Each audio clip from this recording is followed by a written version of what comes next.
제가 12장 28절 말씀 먼저 읽겠습니다. 그러므로 우리가 흔들리지 않는 나라를 받았은즉 은혜를 받자. 이로 말미암아 경건함과 두려움으로 하나님을 기쁘시게 섬길지니 우리 하나님은 소멸하는 불이심이라. 여러분들, 히브리서라고 하는 것이 이 신약성경 가운데서 어떤 위치에 있는가라고 하는 것을 여러분들이 먼저 생각하셔야 돼요. 히브리서는 조금 시간이 지나고 난 다음에 예수님이 30년에 십자가에 달려 돌아가셨잖아요. 그리고 난 다음부터 이제 오순절 거쳐서 예루살렘 교회가 이제 탄생하기 시작하죠. 우리가 사도행전에 보면 예루살렘의 교회가 마가의 다락방에서 120명의 사람들이 모여가지고 일심으로 기도함으로 인해서 오순절날 이르러서 어떻게 됐습니까? 성령이 임하셨죠. 그 성령은 그저 단순하게 하나님의 영이 임했다라고 하는 정도의 이야기가 아니라 하나님께서 모든 백성들에게, 모든 하나님을 믿는 사람들에게 하나님의 영을 부어주시고 그 영은 종말의 영이 될 것이다 라고 하는 것을 얘기하는 거죠. 그래서 어떤 일이 벌어졌습니까? 예루살렘 교회 오순절날 서로 많은 사람들이 다른 언어로 얘기해도 다 서로가 알아들을 수 있는 놀라운 기적의 이야기들이 성경 속에 나타나고 있는 거죠. 소위 얘기하는 방언이라고 하는 것을 통해서 언어가 하나가 돼버리는 거예요. 다 다른 언어였어요. 그런데 서로가 다 이해할 수 있고 알아들을 수 있게 됐단 말이죠.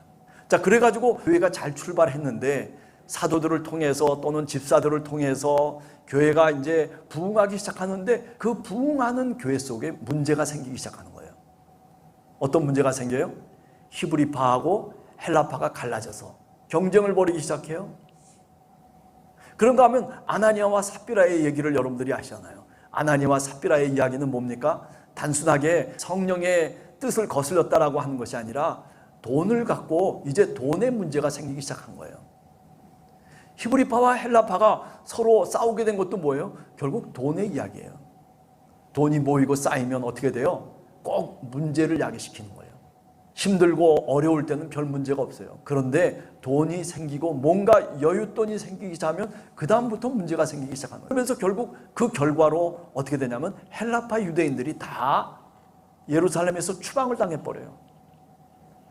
예루살렘으로 추방을 당한 헬라파 유대인들이 이것저것 방황하면서 떠돌다가 결국 어디에 모이게 되냐면 안디옥이라고 하는 수리아 지역의 안디옥에 모이기 시작하는 거예요. 그래서 그때 안디옥에 모여가지고 그들이 다시 신앙을 재건하기 시작합니다. 스데반이 죽음으로 인해서 흐트러졌던 많은 사람들이 다시 안디옥에 모여서 제2의 교회를 만드는 거예요. 그게 바로 안디옥 교회, 이방인의 교회가 만들어진 거예요. 그 안디옥 교회로부터 어떤 명칭이 생기기 시작하면 크리스찬이라고 하는 이름들이 생기기 시작해요. 예수 그리스도를 믿는 사람들이야, 저들이 교회야, 저들이 그리스도의 몸이야, 그리스도를 믿는 사람들이야 라고 하는 명칭을 갖기 시작하는 거예요. 그래서는 교회가 발전하고 성장한 교회예요. 거기에는 장로님도 있고 그리고 권사님도 있고 뭐 안수 집사님도 있고, 오늘 우리로 따지면은 그렇게 조직된 교회들이 많이 있었어요. 그런 교회 속에서의 이야기예요.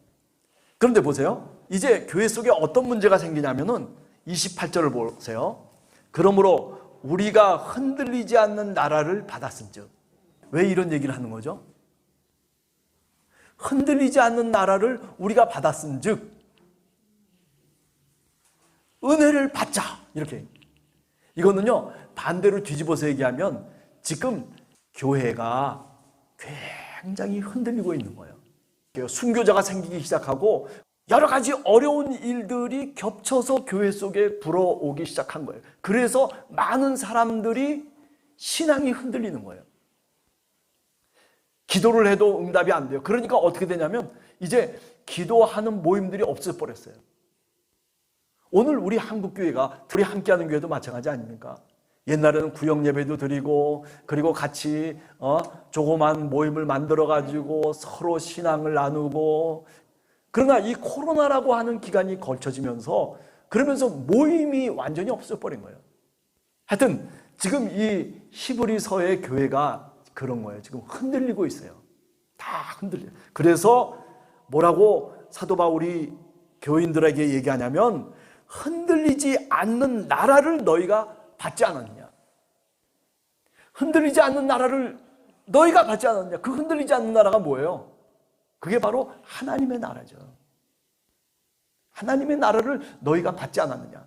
아니, 하나님의 나라를 내가 오는 걸 받았습니까? 그런 뜻이 아니라 너희들이 하나님의 백성이 되지 않았느냐라고 하는 거죠. 세상 속에 수많은 어려운 일들이 겹쳐온다 손 치더라도 너는 하나님의 백성이라는 거예요. 하나님의 백성은 어떻다는 거예요? 하나님이 책임져 주신다는 거예요. 하나님이 너희의 가야 될 길을 하나님이 책임져 주시고 너희를 인도하시고 너희 손을 이끄시고 너희 발걸음을 인도하시는 그 하나님을 왜 우리가 의심해야 되겠느냐라고 하는 거죠. 흔들리지 않는 그 나라, 그 백성,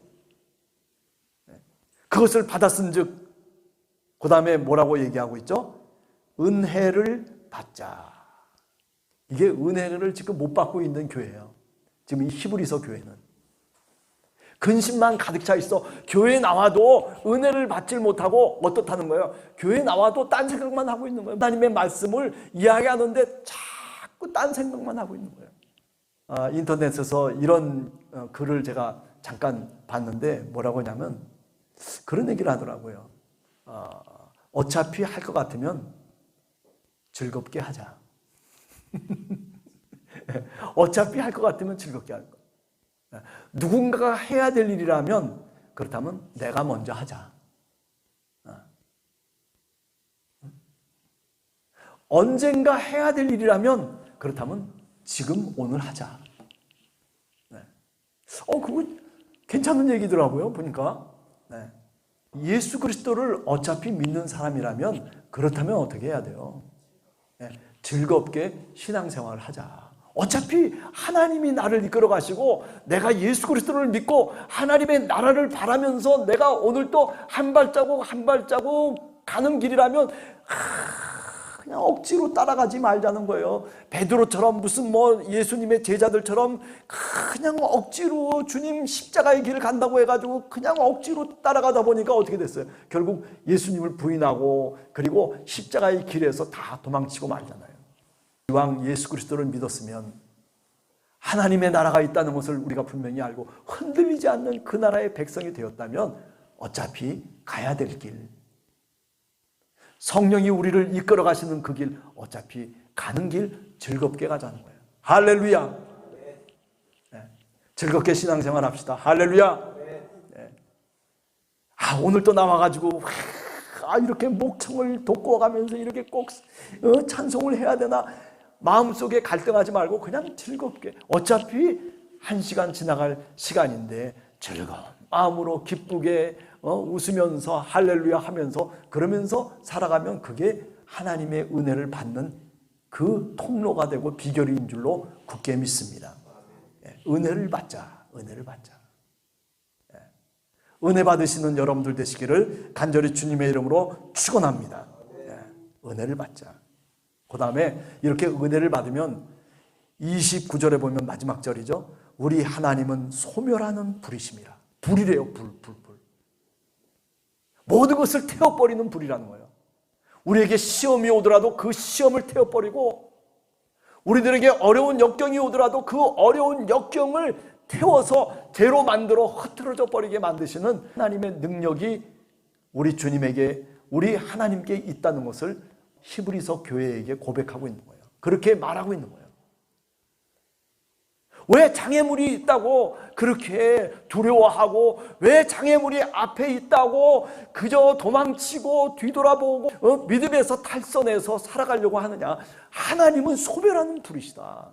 오늘 또 불을 내리셔서 그래서 소돔과 고모라를 멸하시는 것처럼 아니 우리 앞에 있는 어떤 시험과 장애와 어떤 역경도 하나님이 불을 내리셔서 그래서 그 불로 소멸시키시는 하나님.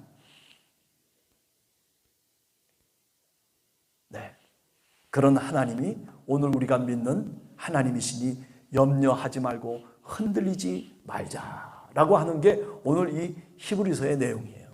문제는 뭐냐면 그런 하나님을 제대로 믿지 못하기 때문이죠.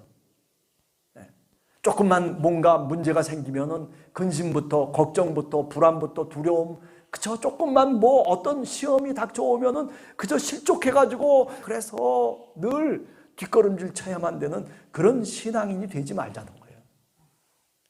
과감하게 하나님이 소멸하는 불, 하나님의 불을 내리시옵소서라고 그렇게 주님 앞에 기도하면서 그 역경을 뚫고 나가자는 거예요. 이게 지금 오늘 히브리서 교회 속에 사도 바울이 교인들에게 하는 당부의 말씀입니다. 네. 우리들에게 주시는 메시지가 분명히 있어요. 네. 저에게도 마찬가지고 뭔가 조금 좀 어려운 일이 있으면 자꾸 피해가려고만 하잖아요. 아니 그냥 피해가 버리면 좋겠다는 생각을 할 때가 많아요. 내가 왜 여기다가 신경을 써야 돼? 그런데 오늘 사도 바울은 우리들에게 얘기하고 있는 거예요. 하나님은 소멸하는 불이셔. 하나님은 그 모든 장애물들을 태울 수 있는 능력이 있는 분이셔. 그러니 그 흔들리지 말고 믿음을 지키며 그리고 하나님이 원하시는 그 길로 나아가라. 이렇게 오늘 우리들에게 말씀하고 있는 줄로 믿습니다. 여러분 한번 나가보세요. 조금만 어려움이 있어도 흔들리고 뒤로 물러서지 말고 한번 나가보세요. 하나님께서 책임져 주시는 줄로 굳게 믿습니다.